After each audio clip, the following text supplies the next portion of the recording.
Hello, welcome to Story Lounge. This is a story time for adults. Adults like Lisa, adults like myself, adults like you. You're invited to sit back, relax, grab a beverage, a blanket, a cat. I'm going to see if I can get one to come and join me. If you don't have a blanket, this is a cheat way of getting cats.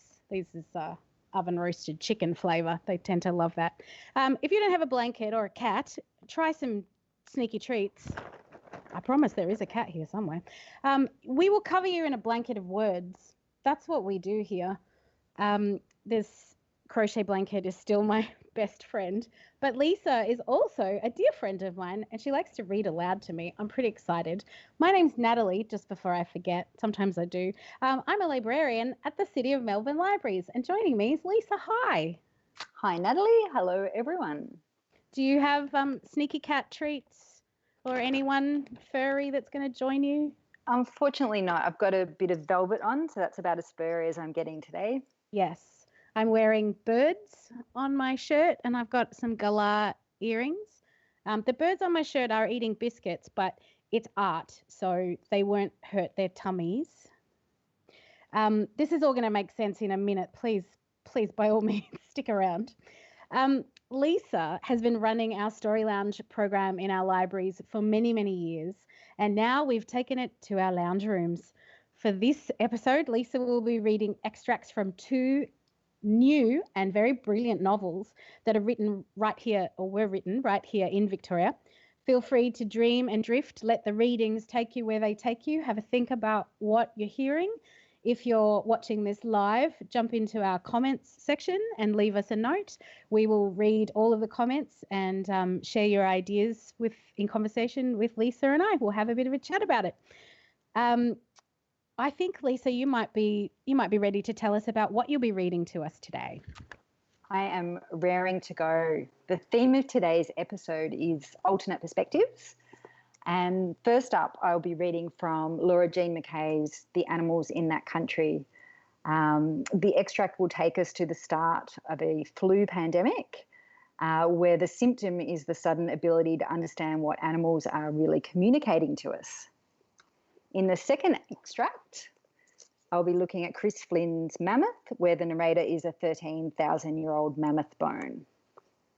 And they both seem very normal to be able to hear and tune into what the animals that have come before us and that are currently around us have to say.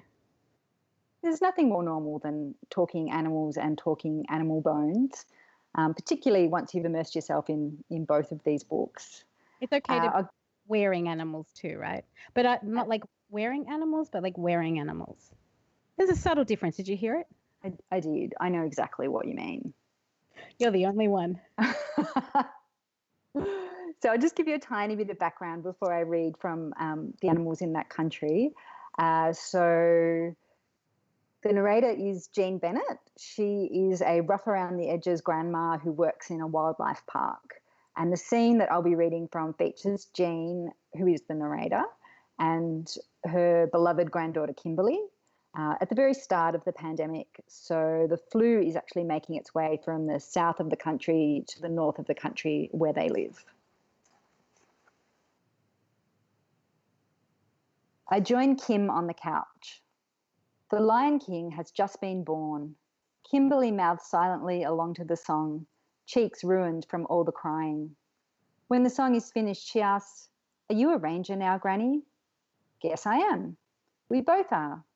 We're in charge of all the dogs, the rays, and now it seems like people can talk to them for real." She wriggles closer to me without taking her eyes off the tally. We already talk to them. In the movie, the animals are chatting away to each other, arguing and dishing out wisdoms. "Granny," I said, "we already talked to them." I flattened the bit of paper out on my lap. Zoanthropathy. "I know what we'll do. We'll call your daddy. He lives down south, doesn't he? Maybe he can tell us what's going on down there." "He forgot my birthday." That'd be Lee. I find my phone on the floor of the bathroom and dial. It rings and rings. Then his soft voice comes through. "Namaste," he says. "It sucks that I've missed you, but I'll get in touch as soon as I'm back on the grid. Hi, Dal, it's Mum, and come on, Kim. She shakes her head, blushing. Well, it's us, and we're up here at the park, all shut in. Hoping you're okay with the flu and everything. Dal, if you could get back to me, about the animals. Okay, love you, bye. Say bye, Kim. She covers her face. I gather her up in my arms and rock her.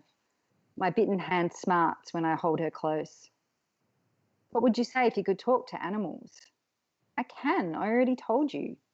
She tries to wriggle from my grip. I hold her tight. If they could. She giggles, goes heavy in my arms, like when she was months old and milk drunk. I'd say, hello, are you my friend? Hello, are you my friend? Well, I've got a secret for you, Miss Kimberly Russo. She digs her sharp little nails into my skin. What is it? This flu means people can talk to animals. Her head shoots up. I want the flu, Granny, don't you? Grown-ups don't wish they had diseases, and neither should you. But don't you?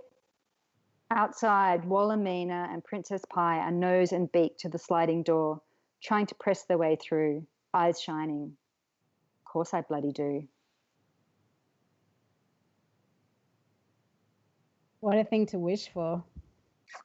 It does bring to mind that careful what you wish for proverb.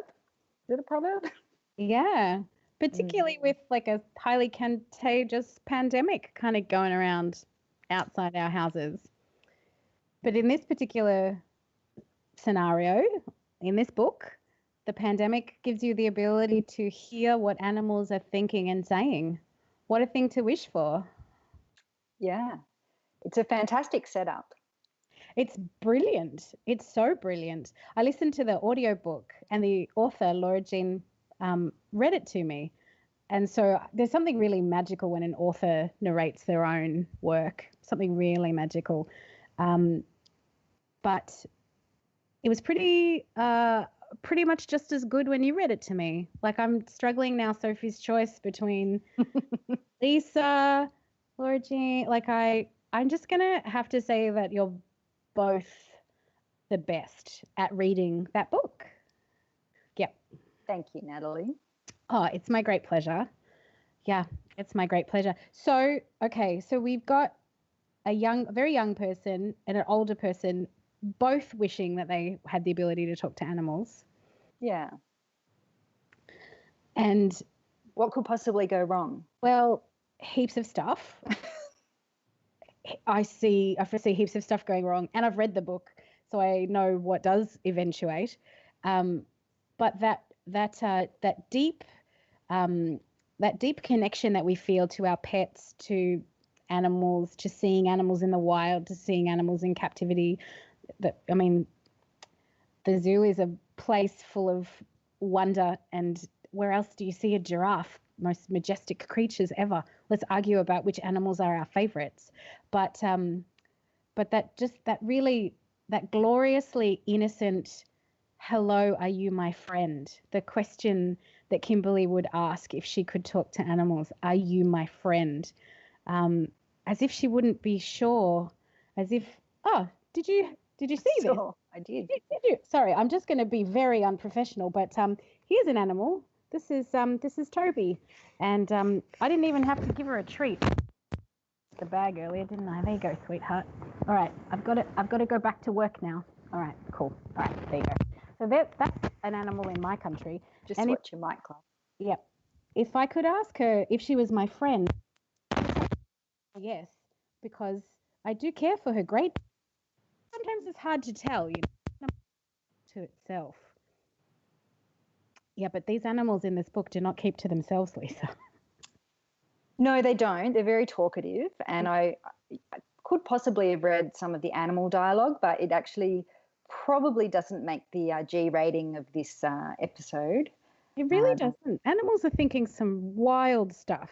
Look, they are. They're quite concerned with smells, with body parts, with food, with procreation, and the kinds of things that, if you really thought about it deeply, that you would perhaps imagine animals are thinking about. And I guess what's great about this book is that it sort of brings that to the surface in kind of psychedelic detail, really.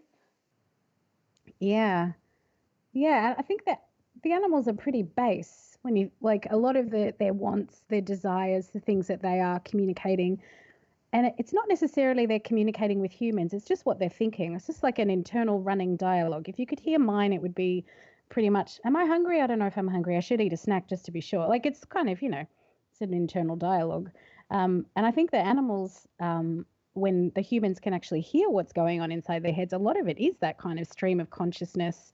Um, would you call it base? Like just kind of basic survival? I'm hungry. Are you food? That kind of general vibe? Yeah, there's definitely a lot of that going on. There's also the reactions they have towards people who don't always treat animals very well. So we might be keen to know what they're thinking and feeling, but if we mistreated them, we may not be so keen to hear the reality of that. Yeah, there are some shocking things that the animals. I think the shocking things are what the animals say to the humans directly. They're probably the things to talk about, but like massive spoilers, so we can't. We can't. Sorry about teasing. No, well, I think this is just more just to get whet people's appetite. That's the setup. If you do want to go further into the story, you will have to read it yourself, or have the author read it to you. Yes. In e-audio format. Yep. We could talk about this book all day, and I think we already have spent a good 24 hours just chatting about it because it's delightful. But now, can you take me to a book that I haven't read to get me ready to read it, please? Absolutely. So a tiny bit of background on Mammoth as well. I did mention that it's narrated by a 13,000-year-old mammoth bone. So the mammoth was dug up in 1801, and it speaks like someone directly out of that era. Whereas he has a buddy, Tyrannosaurus bata, also known as T-bata, T-bat, or just T, who learnt his English in Florida in 1991. And so that's indicative of how he speaks. It's great. I'm already laughing. Yeah. So the mammoth is prone to a bit of monologuing. So the bit I'm going to read now is a mammoth monologue. That's hard to say. Why was Thomas Jefferson so obsessed with securing my head? You have only been back for 16 years, my predatory friend. George Bush Sr. held the office of president when you were unearthed, as his son does today. You have mostly lived through the Clinton administration. I, on the other hand, have been back on terra firma for 41 of the 43 commanders-in-chief. Let me tell you, and I say this as an original American, nothing compares to this nation's willingness to promote patently false notions about itself in order to create a myth of American potency. Politics in this country has at its core an overcompensation for feelings of inadequacy. That is why men self-aggrandize so, and why successive paternalistic leaders have attempted to overcome their inferiority complexes by appropriating symbols of strength from the natural world. Why else are we for sale in this drafty warehouse? Who do you imagine will buy us? You said it yourself, T-bata. We represent power, for that is what we were, behemoths, colossi, titans. Incidentally, did you know that many adherents to Jefferson's doctrine engaged in similar practices? Republican presidents in particular have been notorious for collecting trophies. It is not giving anything away to reveal Jefferson did wind up with a mammoth skull at the White House, although it was not mine. He also kept 2 bears as pets. Calvin Coolidge possessed a veritable menagerie, including a hippopotamus, a black bear, and 2 lions named Tax Reduction and Budget Bureau. John Quincy Adams owned an alligator that lived in a White House bathroom. He found it amusing to surprise guests by sending them in there to defecate. In many cases, they were unable to remove their garments before doing so. Theodore Roosevelt went much further. During his reign, a lion, a hyena, a coyote, 5 bears, and a zebra lived on the White House grounds. He also shot a reputed 11,397 creatures. Among them were again lions, but also leopards, cheetah, hyena, elephants, and endangered rhinoceroses. These were mounted in a trophy room at the White House and are likely there to this day. What great men they were, enslaving and slaughtering our sisters and brothers, perhaps our descendants. What a boon man is to the world, helpfully clearing away its original inhabitants to make room for their grubby dwellings and mewling spawn. You really have to hand it to them. They've taken a pristine wilderness that spanned the globe and brought it to heel with their concrete and firearms and technology. For this, they must be congratulated. Without their intervention, the world would be little more than a ramshackle, overgrown Arcadia. I wish I had killed more of them. And I'm just going to read you one tiny little bit so you can hear the voice of T-Batar. This is a little bit of dialogue between the mammoth and T-Bat. For what it's worth, history proclaimed Tyrannosaurus as winners. Your reputation for ferocity is unmatched. You are literally the worst creature that ever existed. Ah, thanks, bro. We do it for the fans, you know. You said you were exhumed from the Gobi Desert, T-Batar. Yeah, what a mess. I knew something was up as soon as I saw daylight. Straight away, I was like, whoa, is it hot in here or is it just me? Pretty sure this was a paradise of humidity last time I checked. And there was crap everywhere, man, stuff I'd never seen before. Had to take a crash course in human detritus. Empty vodka bottles, turns out, along with crumpled up cigarette packets and old cars that had been picked clean for parts. I half expected Mel Gibson to roll up in his supercharger. Hey, by the way, aren't movies great? And DVD players, wow. Surely that's the apex of human achievement. Thank you for the light note to end on, because I was about to burst into tears. Oh, Lisa. Oh, can you just pass that book, please, to me? I need to stop recording and read it immediately. Just do that thing. Yep, okay. Yeah, we're technologically advanced, but you can't pass a book through a video camera. I mean, come on, man. We're basically still primitive. Wow, so much happened. You've taken me on an emotional roller coaster. Um, the idea of animals as trophies really breaks my heart, like absolutely destroys me, because uh, not alone in thinking this, but I think animals are to be cared for, and that as humans, our job is to care for them. So, but I've also watched Tiger King, and other people share that sentiment that we're just with like a couple of skewed bits and bobs around the edges. Would you like to talk about animals as trophies and the idea that they're a collector's item or have been for people with power? I mean, Chris Flynn, are you out there? Is it all true? Are all of those presidents, are they really animal heads in the White House? I feel like you can't care about an animal if you're going to chop its head off and stick it to the wall. Is that controversial? That's not, is it? No, I don't think it's too controversial. Okay. I'm sort of monologuing like a mammoth bone. Suddenly, I've got mammothitis. Well, I think, again, what a setup. Like, what a fantastic premise. And what is so good about it is that as the fossils begin to talk, and you do meet other fossil characters throughout the narrative, you can kind of go anywhere in time and place. It gives you this incredible freedom and breadth to run your story sort of backwards and forwards in time, to travel the globe, to go prehistoric.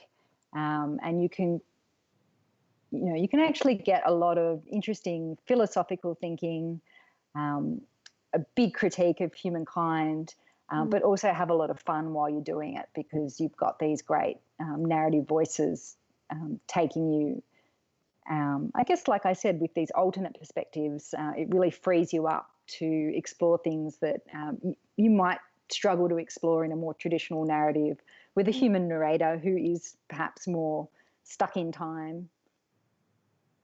Yeah, I'm pretty, pretty. I'm very grateful that you read from two perspectives, because we got that slightly more modern DVD players are awesome, and I agree.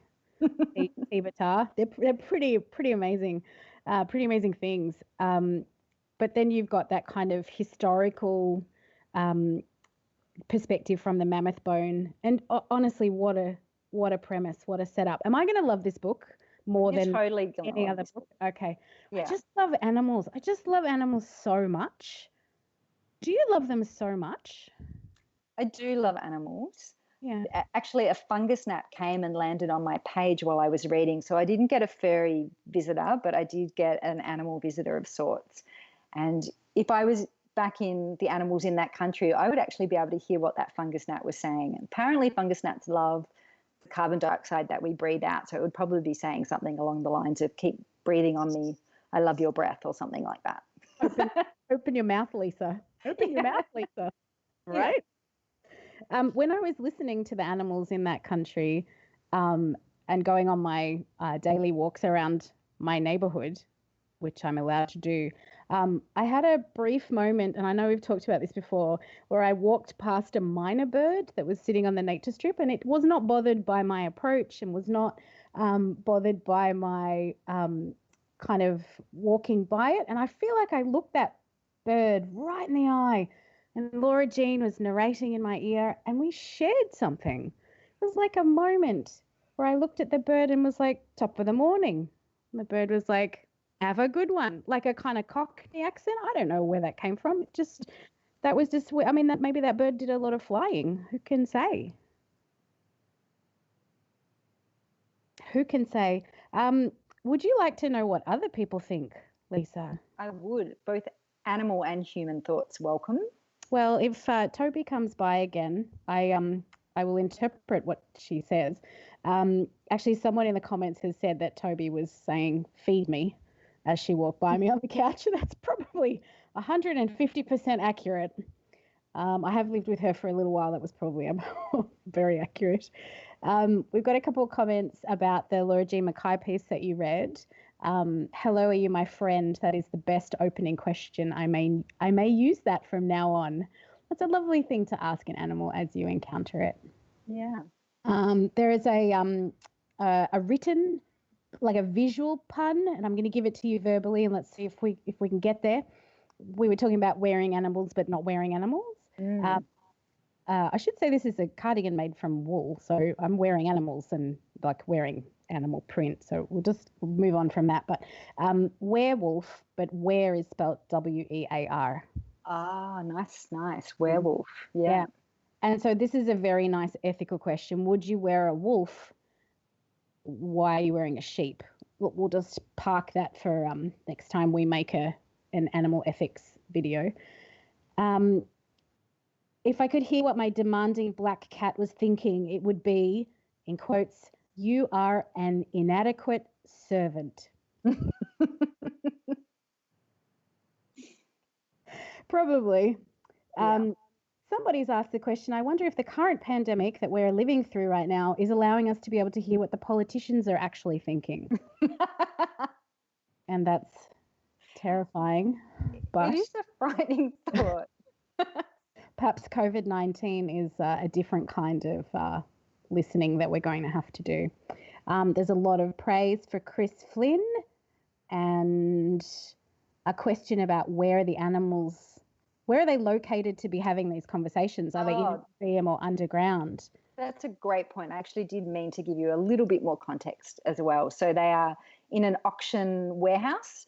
So I think they're sort of in a sort of storage part of the warehouse. And so as more and more fossils are put together, the conversations increase in the number of people joining in. So it just starts off with the mammoth and T-bat, and then the voices increase. We've got Chris Flynn popping in. Hi, Chris. Thank you to you, and thank you to some of the other commenters as well. We've had a commenter saying, so good, especially adding in the DVD players. Bah ha ha ha ha ha ha. I think that's how I pronounce that bit. And then it goes on to say, I needed that laugh after the monologue. So I share that sentiment entirely. Lots of praise for the premise of Mammoth. Chris Flynn saying it is true. Oh, I think that's in response to my question about, is it true that the president's really kept animal heads? Chris says it is true. The White House had a trophy room until recently. Oh gosh, I could unpack that sentence, but who's got time for that? Ooh, right. That's a different conversation, Lisa. Chris has answered the question from earlier. The animals are on sale in an auction house. It really happened in 2007 in New York. This is historical fiction, but like historical and fiction, but also fact. Oh man, mind melt. Chris Flynn has fungus gnats in his room as well. This connectivity is wild. What goes on, my friends? So we both overwater our plants. It's good to know. Righto. Yeah. Can you take a photo of a fungus gnat and text it to me later, Lisa? I can try, but they're really tiny. Yeah, that's okay. People can take photos of me and I'm like under 5 foot. It's fine. You can work it out.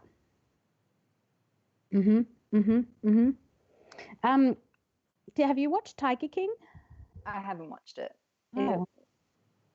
Is it terrifying? Is it? Oh, just the question, is it? It was enough. You didn't have to add terrifying. Is it? It is something. Look, I watched the first episode and then decided I didn't need to see anymore, and then was really encouraged to watch more, and then got a bit stuck inside it. And, it's it's that push and pull of, I love animals so much, I want to take care of them and look after them and collect them. And then it kind of crosses over into something else, which becomes animals as possessions as opposed to companions. And you are talking about wild animals. This is not a domesticated puppy or kitten. These are tigers and lions and bears. Oh my. Is that how they anyway? Yep. I guess what you're reminding me of, and getting back to both of the books, is that we are so interdependent on animals, and we rely on them for so much, from the clothes we wear to companionship. We use them in medical research. They're very, very important to us. And so where is that line between needing and using one another and misusing and mistreating animals? And I think that's probably a question that gets looked at in both of these books, and goes back to a little bit we spoke about in an earlier episode about the balance of power. Who has the power? Usually it's the humans, and if we're not using it wisely, it can be very distressing. And we need to examine that about ourselves, and how wonderful that two works of fiction can help us examine that more clearly. Something wonderful about the clarity of fiction that allows us to maybe put aside our day-to-day prejudices and concerns and enter into this imaginative world, but sort of get to know ourselves as human beings a little bit better in the process. Yeah. These are two books at the top of the list. Absolutely. That bring us closer to our furry friends, and in some ways kind of even more further apart from them, because we really don't know. But I love the speculation. I love it a lot. Yeah. Lisa, one final note, and you'll have to take this as advice, with the generous kindness that it was delivered. Chris Flynn has said, I can see that plant behind you is overwatered, Lisa. So that might be where the fungus gnats are coming from. But that was delivered with kindness. He's right. Yeah. I'm afraid he's right. Well, he can hear what the fungus gnats are thinking, because he's a master of writing animals. So thank you, Chris. On Lisa's behalf, I'll thank you as well. Lisa, it's script time. Oh, okay. Don't forget that City of Melbourne Libraries has a great collection of ebooks, including both of these available as ebooks and e-audiobooks, so that you can continue enjoying being read to long after this episode ends. Did you happen to hear my calendar notification come up? It's telling me I'm supposed to be somewhere, Lisa. Oh, no. If you are a member of the City of Melbourne Libraries, you can jump online and get yourself access to both of these books in those e-audio and e-book formats. If you're not a member yet, you can join online. It's a very simple form. You'll get your membership information straight away, and then you can jump into the catalogue and grab the e-book and e-audio formats of your choosing of the books that we spoke about today. Thank you so much, Lisa. Thank you to all the animals. And thank you for watching Story Lounge with us. Have a nice afternoon. Bye.